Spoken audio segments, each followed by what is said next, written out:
இந்த ஷோல நீங்க பார்க்க போற ஸ்டண்ட் பெர்ஃபார்மன்ஸ் சயின்ஸ் கிளாஸ்ல அரை தூக்கத்துல இருந்தவங்க பண்ணது. இதுக்கான செய்கூலி சேதாரம் மட்டும்தான். இப்படி உதப்பட்டவங்க எத்தனை பேர் கணக்கு எடுத்து பார்த்தா பேனால இங்கே இருக்காது. அதனால இதை யாரும் முயற்சி பண்ணி பார்க்காதீங்க. காமெடியை பார்த்து சிரிச்சுக்கோங்க, சயின்ஸை பத்தி புரிஞ்சுக்கோங்க. எங்களுக்கு அதான் வேணும். ஹலோ, கரெக்டான டைமுக்கு வந்துட்டேனா? நம்ம ஷோன்னு சொன்னா போதுங்க, அலாரம் வைக்காம ஆஜராயிடுவேன். நம்ம நேட் ஜியோல சயின்ஸ் ஆஃப் ஸ்டூபிட் ஷோக்காக. நண்பர்களே, என்னன்னு தெரியல, இந்த ஷோ எனக்கு ரொம்ப பிடிச்சு போச்சு. அப்படிங்களா? உங்களுக்கு பிடிச்சிச்சா? யாருக்கு தான் பிடிக்காது? சயின்ஸ பத்தி கொஞ்சம் கூட தெரிஞ்சுக்காம இருக்கவங்களோட லிஸ்டையும் அவங்க பண்ண சேஷ்டைகளையும் அதனால சயின்ஸ் கொடுத்த ட்விஸ்ட்களையும் ஒரு கதமமா வழங்குற ஹோஸ்ட் யார் இருக்கா? சும்மா அதிரடி ஆரம்பிக்கிற காமெடி சரவடிகளோட நீங்க, நான் மற்றும் நேட் ஜியோவோட சேர்ந்து இந்த சூப்பர் கூல் குரூப் ஸ்டடிஸ் ஆரம்பிக்கலாம். காலகிட்ட மனிஷ், காலகிட்ட. ஸ்கூல் ஸ்டடிஸ், ஹோம் ஒர்க்னு எல்லாத்தையும் விட்டு நீங்க ரிமோட்டை கையில எடுத்திருக்கீங்க. ஆனா அது எல்லாத்தையும் மறுபடியும் ஞாபகப்படுத்துற மாதிரி ஒரு ஷோவை கொடுத்தா சரி வருமா? நீங்களே சொல்லுங்க. அக்கா புரியுது, கோவப்படாதீங்க. சயின்ஸை படிக்கிறது கஷ்டம் நினைக்காதீங்க. சயின்ஸை படிக்காம விட்டா அதை விட கஷ்டம். இந்த வெள்ளக்குள்ள கராத்தல கல்ல உடைக்கிறத நம்ம கமர்கட்டு கடிக்கிற மாதிரி ஈஸி நினைச்சிட்டாரு. இதுக்காக தான் நாங்க மெனக்கெட்டு சொல்லி தரோம். நீங்க விளையாட்டா இதுல இறங்கினா கூட கைகால் கரண்ட் தான் வீட்டுக்கு வரலாம். ஏட்டி சுரக்கா கறி உதவாதுன்னு சொல்லுவாங்க. அதனால எதுவா இருந்தாலும் அப்ளை பண்ணி பார்க்கணும்னு நமக்கு தோணும். அதுக்காக சயின்ஸை மறந்துடலாமா? குறை குடம் தழும்புதான் செய்யும். சொல்றது முழுசா புரிஞ்சுக்காம நீங்க பாட்டுக்கு கோதால இறங்குனீங்கன்னா சம்பாதிக்கிற பணத்தை பூரா ட்ரீட்மெண்ட்டுக்கு செலவு பண்ணுவீங்க. ஆனா அந்த வீடியோ எங்களுக்கு என்டர்டைன்மெண்டா மாறிடும் சொல்லிட்டேன். தன்னோட பில்லிலேயே பில்லி சுனியை வச்சுக்கிட்டு நம்மள இப்படி சிரிக்க வைக்கிறாங்களே, உங்களுக்கு பெரிய மனசுங்க. சுகமோ துக்கமோ அடியோ கடியோ எதுவா இருந்தாலும் பகிர்ந்துக்கோங்க.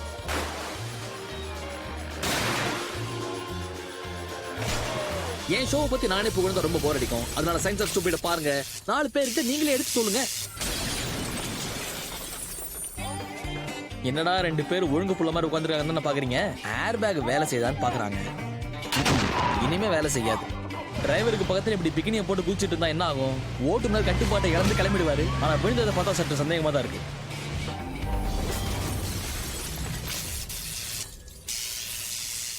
பல வருஷங்களோட உழைப்புக்கு அப்புறம் சயின்டிஸ்ட் மற்றும் இன்ஜினியர்ஸ் புது புது விஷயங்களை உருவாக்குறாங்க.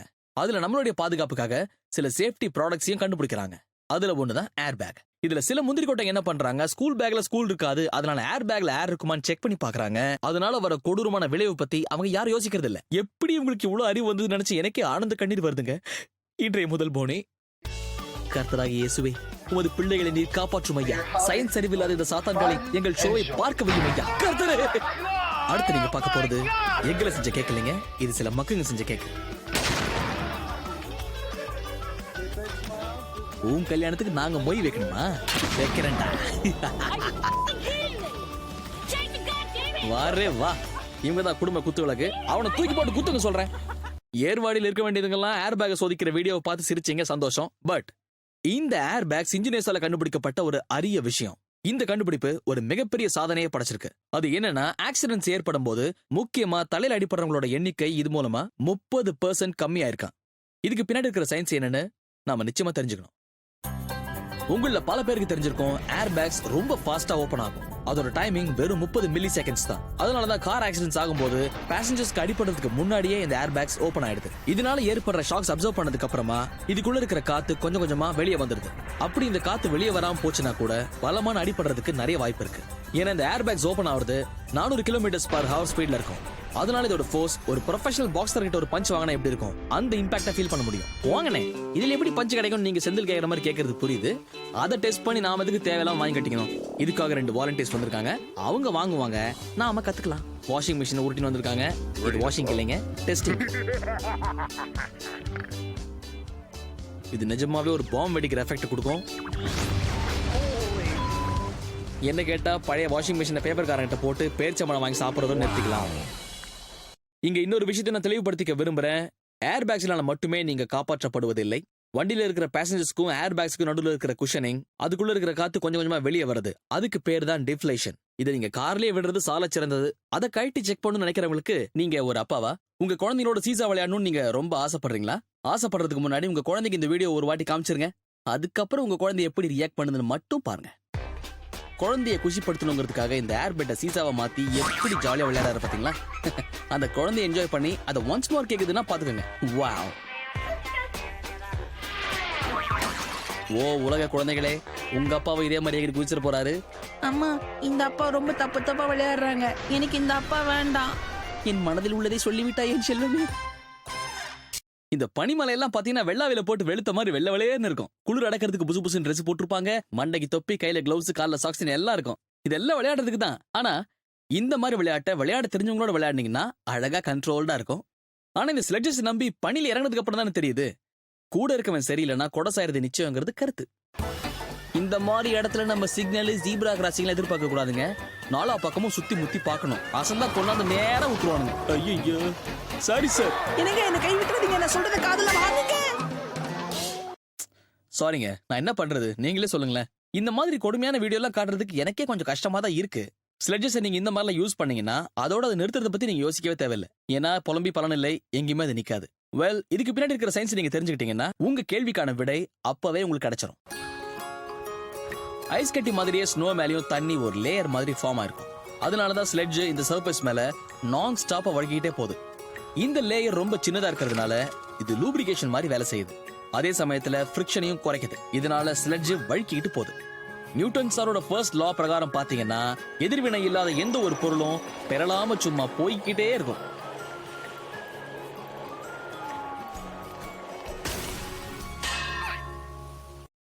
இதுல இருந்து என்ன புரிஞ்சுது? சர்ஃபேஸ் மேல தண்ணியால ஏற்படுற ஒரு சின்ன லேயர், அந்த வழுவழுப்பான லேயர் இல்லனா வழுக்கிறது ரொம்ப கஷ்டங்க. ஆனா பனியே இல்லாம இதை பண்ணா பப்பார்பான பல்ட்டி தான் அடிக்கணும். இந்த கட்டம் போட்ட சட்டைக்கு தூக்கத்தில் நடக்கிற வியாதி இருக்கு. ஆனா பனியை பார்த்த உடனே இப்படி பரவசமாயி மல்லாக்க படுத்துட்டு இப்படி பறந்து போக முயற்சி பண்ணி அவரு பகல அவரே பிகில் ஊத வச்சிட்டாரு. ஒன்னு சொல்ல நல்லா கேட்டுக்கோ, நீ எகிரி ஊழும் போது உன்னை பிடிக்கிறதுக்கு 4 பேர் இருக்காங்களோ இல்லையோ, ஆனா நீ உழுந்தத வீடியோ பிடிக்கிறதுக்கு கண்டிப்பா எவனா ஒருத்தர் இருப்பான். ஷேர் ஆட்டோல போற மாதிரி நினைச்சு இதுல ஏறணும், வாழ்க்கை பெரிய போராட்டம் ஆயிடும். என்ன கிளாமர் கம்மி ஆயிடுச்சா? அது என்ன உழுந்து வாரினதுக்கு அப்புறம் ஓ காடு குறுக்க படுத்தவன் தான் சறுக்கிறதுக்கு ஐடியா கொடுத்தவன் ஃபர்ஸ்ட் அவனை போல. பனியில இந்த ஸ்லெட்ஜ் எல்லாம் பயங்கர வேகமா போகக்கூடியதுங்க. அதாவது கிட்டத்தட்ட 100 கிலோமீட்டர் கிராஸ் பண்ணாலும் ஆச்சரியப்படுறதுக்கு இல்ல.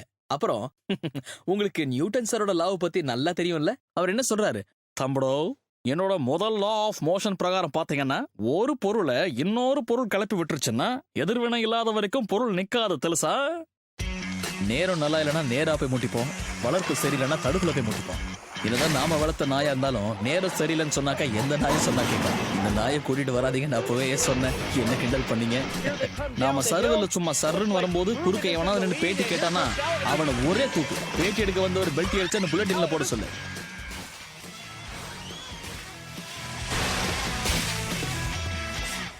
That was a bad idea.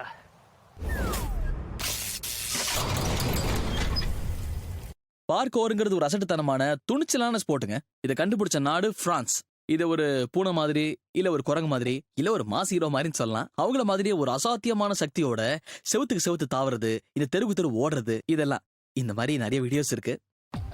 ஒரு செவுத்துல இருந்து இன்னொரு செவுத்துக்கு தாவறது, ஒரு பில்டிங்ல இருந்து இன்னொரு பில்டிங்க்கு போறது, இது எல்லாத்துக்கும் நிறைய மூவ்ஸ் இருக்குங்க. இது ஒரு ட்ரெயின்டு ப்ரொஃபஷனல்ஸ் மட்டும் தான் பண்ண முடியும்.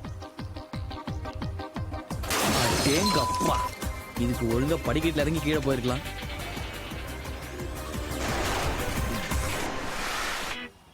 வாங்க இப்ப நம்ம ஒரு சில பேசிக் மூவ்ஸ் ஆரம்பிக்கலாம். நாம பார்க்க போற முதல் பேசிக் மூவ் பேரு கேனர். இப்படி வேகமா முன்னாடி ஓடி பின்பக்கமா பார்த்து ஒரு சமோசம் அடிக்கணும். இதோ இப்படி. இது ஒருவேளை நீங்க ஒழுங்கா பண்ணீங்கன்னா உங்க கேர்ள் ஃபிரெண்ட் உங்களை பார்த்து இம்ப்ரெஸ் ஆகலாம். அப்படி இல்லைன்னா உங்க அன்னைக்கே வந்து தர்மாஸ்பத்திரியில பார்க்கலாம். நல்லா இருந்த மூக்கை சப்பையாக்கி கேர்ள் ஃபிரெண்ட் முன்னாடி நீங்க எப்படி நிப்பீங்க? ஏற்கனவே ப்ரொஃபைல்ல பிரமாதமா இருக்கீங்க. சயின்ஸ் மூவ் பத்தி கொஞ்சம் தெரிஞ்சுக்கிட்டா இந்த அடி மிச்சம் தானே.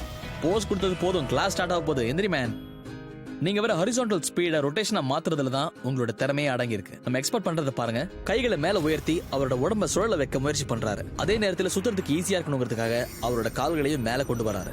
லா ஆஃப் ஆங்குலர் மொமெண்டம் இவர் இவ்வளவு வேகமா சுழறாருங்கிறதையும் கிளீனா சொல்லும். அது என்னங்கிறது உங்களுக்கு ஏற்கனவே தெரியும்ல. உங்க உடம்போட அளவு பாதி ஆயிடுச்சுன்னா நீங்க சுழல்ற வேகம் 4 மடங்கு ஜாஸ்தி ஆகும். அதி மாட்டா. புரிஞ்சுதா? Okay, class dispose. அங்கிலுக்கு ஆங்கிள் ஆஃப் ரொட்டேஷனை பத்தி தெரியல போல இருக்கு. நின்ன இடத்துல ரிவர்ஸ் கியரை போட்டு வழி கழிச்சு சட்டாக் பட்டாக்னு கீழே விழுந்தாரு. அட பரவாயில்ல அங்கிள், இன்னொரு வாட்டி ட்ரை பண்ணுங்க. வெரி குட், எல்லாம் ஓகே. பார்க்கிங் தான் கொஞ்சம் பிரச்சனை ஆயிடுச்சு. இன்னும் இருக்கு, இருங்க. இந்த பார்க்கோர்ல கேனருங்கிறது ஒரு பேசிக்கான மூவ் தான். இதுக்கு அடுத்து இன்னொரு முக்கியமான மூவ் இருக்கு. இதுல ஒருத்தர் ஏதாவது ஒரு பொருளை பயன்படுத்தி அதுல இந்த நார்மல் கேனர் மூவ் செய்யணுங்கிறது தான் விஷயம். அதுக்கு பேர் தான் காங் கேனர். இந்த பார்க்கோர்ல இருக்கிற ரொம்ப கஷ்டமான மூவ்ஸ்ல இதுவும் ஒண்ணு. வாங்களேன், அதுல எவ்வளவு கஷ்டம் இருக்குன்னு பார்க்கலாம். இந்த செவுத்தை நோக்கி ஒருத்தர் வேகமா ஓடி வராரு. ஆனா காலை யூஸ் பண்ணி இதுல ஜம்ப் பண்றதுக்கு பதிலா கையை யூஸ் பண்ணி ஜம்ப் பண்ணி அதுக்கப்புறம் ஒரு ஃபுல் ரொட்டேஷனை முடிக்கிறாங்க. இதுக்கு பேர் தான் காங் கேனர்.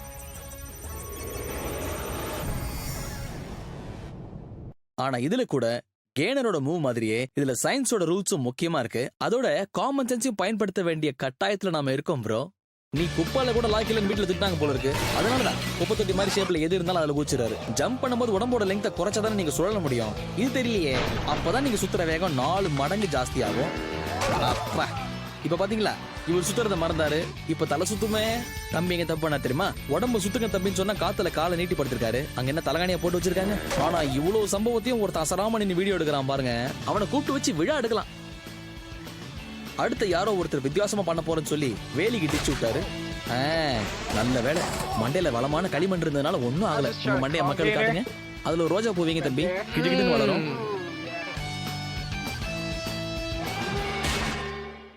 ஒருத்தர் மரத்துக்கு மேல ஏறி போய் அதுல இருக்கிற கிளைய வெட்டிட்டு இருக்காரு. அந்த அடி முட்டாளுக்கு கடைசி வரைக்கும் தெரியல தான் உட்கார்ந்து இருக்கிறது நுனி கிளையிலங்கிற விஷயம். நான் இப்ப சொல்றது பழைய கதையாவே இருந்தாலும் அந்த பழங்கதையை கேட்டு இவர் எதுவுமே கத்துக்கலையே. இவராவது மரம் வெட்டினாரு. ஆனா இந்த மரமண்ட பண்ண வேலையை பாருங்க. இவர் டைனிங் ரூம் ரொம்ப சின்னதா இருக்கான். அதனால ஸ்டடி ரூம் இடிச்சிட்டு இருக்காரு. சார் உங்களுக்கு இப்ப சாப்பாடை விட சயின்ஸா தேவைப்படுது.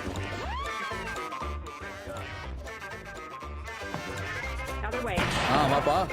ஊர் சுத்தி மூஞ்சில என்ன சுத்தி பாத்தீங்களா? இது எவ்வளவு முட்டாள்தனமான காரியம். வீட்டுக்கு வெளியே ஆள் இருப்பாங்க, உள்ளே ஆள் இருப்பாங்க. அதை பத்தியில கவலையே படாம உள்டது விட்டு பூந்து விளையாடிட்டு இருக்காங்க. இந்த வேலையை பார்த்த மேஸ்திரி உட்கார வச்சு அவர் மூளை இஸ்திரி பண்ணாலும் தப்பு இல்லை. எங்களுக்கு இந்த ஃபுட்டேஜ் போதும் சார். அங்க போய் ஹெல்ப் பண்ற வேலையை பாருங்க போங்க. இந்த கன்ஸ்ட்ரக்ஷன்ஸ் வேலையில விபத்துனால ஏற்படுற மரணத்தோட எண்ணிக்கை நாளுக்கு நாள் ஜாஸ்தி ஆயிட்டே போகுது. பல பேருக்கு மோசமான காயங்களும் ஏற்படுது. நீங்களும் இதுக்கு பலியாக கூடாதுன்னு நினைச்சீங்கன்னா இந்த வீடியோ ஒரு வாட்டி பாருங்க.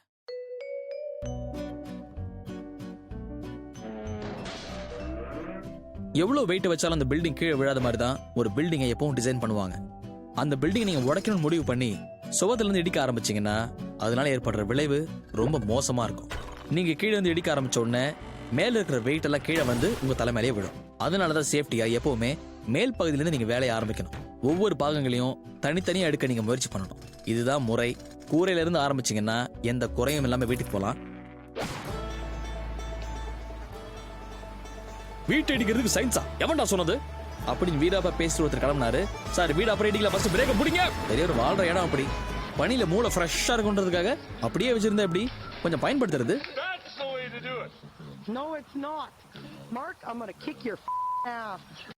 இன்னைக்கு காலையில நான் ஒரு காட்சியை பார்த்தேங்க. ஆஹா, என்ன குளிர்ந்த நீர், அதுல கூலான காத்து, அதுல மேகம் மாதிரி பனி, இது எல்லாத்தையும் கிழிச்சுக்கிட்டு ஒரு பொண்ணு அப்படியே அதுல இருந்து வெளியே வரா பாருங்க. அந்த காட்சியை பார்த்து வர்ணிக்க வார்த்தை இல்லாம நான் தவிச்சிட்டேங்க. அந்த பொண்ணு அப்படியே கொஞ்ச நேரத்துல வெளியே வந்து என்ன பார்க்க, நான் அவளை பார்க்க, எங்க மனசுல அலைப்பாய, 2 பேர் கண்ணிலும் கரண்ட் பாய, அவளை அப்படியே கபால்னு கட்டி பிடிச்சி ஃபீல் பண்றதுக்குள்ள ஷோக்கு வாங்கன்னு கால் பண்ணி எழுப்பி விட்டாங்க. நீங்க வீடியோவை பாருங்க, வைத்திருச்சல கிளப்பிட்டு.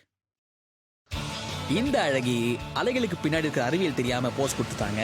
பொதுவாகவே அலைகளுக்கு அழகியல்னா ரொம்ப பிடிக்கும். இந்த அலைகள் கொஞ்சம் அலைஞ்சிக்கிட்டு கடற்கனி நினைச்சு பொண்ணை கட்டி பிடிச்சிருச்சு. பாவம் தண்ணியில நினைச்சதுல கட்டாயமா ஜல்பு பிடிச்சிருக்கும், ஜுரமே வந்திருக்கும். நீ காட்டுமா தெர்மாமீட்டர் வச்சே ஆகணும். ஒன்னும் இல்ல, உங்களுக்கு அலைகளோட சரியா செட் ஆக மாட்டேங்குதுன்னு நினைச்சீங்கன்னா அதுக்கு பின்னாடி இருக்கிற சயின்ஸை மட்டும் புரிஞ்சுட்டா போதுங்க. அது அவ்வளவு கஷ்டம்லாம் ஒன்னும் இல்ல, ரொம்ப ஈஸிங்க. It's very simple. வெறும் அலைகள்னால மட்டுமே கடல்ல இருக்கிற தண்ணி கரைக்கு வருவதில்லை. அதுக்கு காரணம் கடலுக்கு மேல வீசுற பலமான காற்று. இந்த காற்று தான் கடலோட மேற்பரப்புல பலமான அலைகளை உருவாக்குது. நீங்க இந்த ஸ்டேடியம்ல மெக்சிகன் வேவ் பார்த்திருப்பீங்க. இவங்க ஒரு இடத்துல இன்னொரு இடத்துக்கு மூவ் பண்ணங்க. அவங்க சும்மா அவங்க கைகளை மட்டும் உயர்த்துறாங்க, அவ்வளவுதான். ஒருத்தருக்கு அப்புறம் ஒருத்தர் கையை தூக்குறதுனால நமக்கு அது அலைகள் மாதிரி தெரியுது. ஆனா இது காத்துனால உருவானது இல்லைங்க, யாரோ அடிச்ச கோல்னால உருவானது. ஒருவேளை நீங்க அலைகள்ல முழுகாம இருக்கணும்னு நினைச்சீங்கன்னா உங்களோட கான்டாக்ட் சர்ஃபேஸ அலைகளுக்கு மேல ரொம்ப குறைவா வச்சுக்கணும். அப்போ உங்களோட பயணம் சேஃபா அமையும். உதாரணத்துக்கு இங்க கடல் தன்னோட கோர முகத்தை காட்டுது. அதனால இந்த போட்டை ஓட்டுறவரு தன்னோட போட்டுக்கும் கடல் அலைக்கும் இருக்கிற கான்டாக்ட் சர்ஃபேஸ ரொம்ப குறைவா வச்சுக்க முயற்சி பண்றாரு. அதனாலதான் இப்படி ஒரு கண்டிஷன்லயும் இவரால அலைகளுக்கு ஏத்த மாதிரி போட்டை செலுத்த முடியுது. உண்மை சொல்லணும்னா இந்த மாதிரி கடல்ல ஏற்படுற பெரிய பெரிய அலைகளை பாக்குறதுக்கான வாய்ப்பு நம்ம எல்லாருக்கும் அமையறது இல்ல வாழ்க்கையில. ஆனா ஒரு சில நேரத்துல இந்த மாதிரி பேரலைகளை நீங்க உங்க கடற்கரையில பாக்கலாங்க. இந்த மாதிரி கரைகள் இருக்கிற தடுப்புனால அலைகளோட வேகம் குறையறதுக்கு நிறைய வாய்ப்புகள் இருக்கு. குறும்பு காட்டுறதுக்கு அங்க போய் உட்காரக்கூடாது. அலை வந்துச்சுன்னா நம்மளை மொத்தமா குளிப்பாட்டி விட்டு போறோம். வரும்போதே சோப்பு ஷாம்புல கொண்டு வந்திருந்தா நல்லா ஸ்நானம் பண்ணிருக்கலாம். இதுல பாத்தீங்கன்னா பெரிய அலைகள் சின்ன அலைகளுக்கு மேல ஏறி இப்படி முன்னாடி வருது. இதுல முக்கியமா மைண்ட்ல வச்சுக்க வேண்டிய விஷயம், ஒரு கியூபிக் யார்ட் அளவுல இருக்கிற தண்ணியோட வெயிட் கிட்டத்தட்ட 1 டன்னுக்கு ஈக்குவலா இருக்கும். இதுல பஞ்ச் என்ன, அலைகள் சும்மா அளந்து அடிச்சாலே 1 டன் வெயிட்ரா. பாக்குறியா பாக்குறியா, இந்த பாருடா. ஒருத்தன் நேரம் புடச்சுக்கிட்டு என்ன வெயிட்டா பேசிட்டு இருக்கேன். எவன்டா சிரிச்சது? விஷயத்தை கேளுங்க. நாம எவ்வளவு வேகமா ஓடினாலும் சரி, அந்த ரேஸ்ல அலைகள் தான் கண்டிப்பா ஜெயிக்கும். அதுகிட்ட சீன் காமிச்சா டங்கு வார் கிழிஞ்சிரும். இது வரைக்கும் வந்ததிலே மிகப்பெரிய அலைன்னு பதிவான ஒரு பெரிய அலையோட பேர் என்ன தெரியுமா? அதான் டைஃபூன் குரோசா அப்படிங்கிற அலை. இதோட உயரம் கிட்டத்தட்ட 32 மீட்டர்ஸ். அதாவது கிட்டத்தட்ட இதோட உயரம் ஒரு 10 அடுக்கு மாடி பில்டிங் அளவுக்கு இருக்கும்னு சொல்றாங்க. இதுல ஒரு உண்மை என்னன்னா, அலைகளோட உயரத்துக்கு ஏத்த மாதிரி அதோட எனர்ஜியும் இருக்குமா. உதாரணத்துக்கு அதோட உயரம் 2 மடங்கு அதிகமாச்சுன்னா அதோட எனர்ஜி 4 மடங்கு ஜாஸ்தி ஆகும்னு சொல்றாங்க. அதுக்காக தான் உங்களை கையெடுத்து கும்பிட்டு கேட்டுக்கிறேன், அலைகளுக்கு பின்னாடி இருக்கிற அறிவியலையும் நீங்க தயவு செஞ்சு தெரிஞ்சுக்குங்க. இந்த மாதிரி போகிறதுக்கு போகாமலே இருக்கலாம்.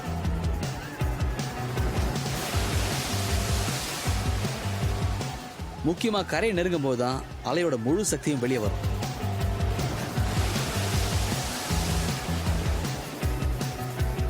ஒரு நல்ல டிரைவர்னா எப்படி இருக்கணும்? தண்ணியில இருக்கிற அலையை பார்த்து ஓட்டணும். மனசு எப்படி அலைப்பாய விட்டு ஓட்டக்கூடாது. அதனால போட் ஒரு கட்டுப்பாடு எல்லாம் போயிட்டு இருக்கு. அவரும் கட்டுப்படுத்துறதுக்கு எத்தனையோ வாட்டி கீரை மாத்தி மாத்தி பார்த்தாரு. 2 4 ஒரு பொண்ணால பெரிய பெரிய கப்பலே கவுது. நீ என்ன பெரியவனா? கிளம்பு. அத்தான் என்னையா கேப்டன், நீ முழு நேரம் தண்ணியிலே இருக்கிற ஆளு பெருசா நாள் அலைய பார்த்தோன்னே இப்படி தலைமறைவா ஆறுதா? உனக்கு ஓட்ட தெரியும் நம்பி தானே ஓனர் உன்ட்ட போட்டை கொடுத்துருக்காரு. நீ உன் இஷ்டத்துக்கு போட்ல ஓட்டைய போட்டியே.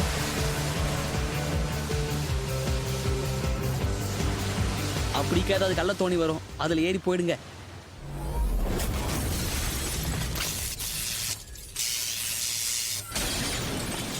இன்னைக்கு அவ்வளவுதான், ஷோ முடிஞ்சது.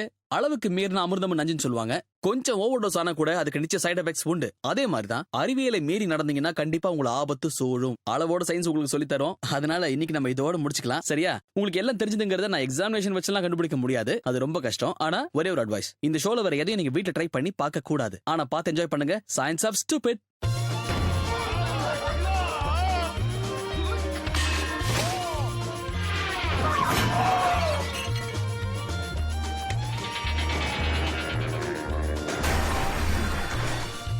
Right there.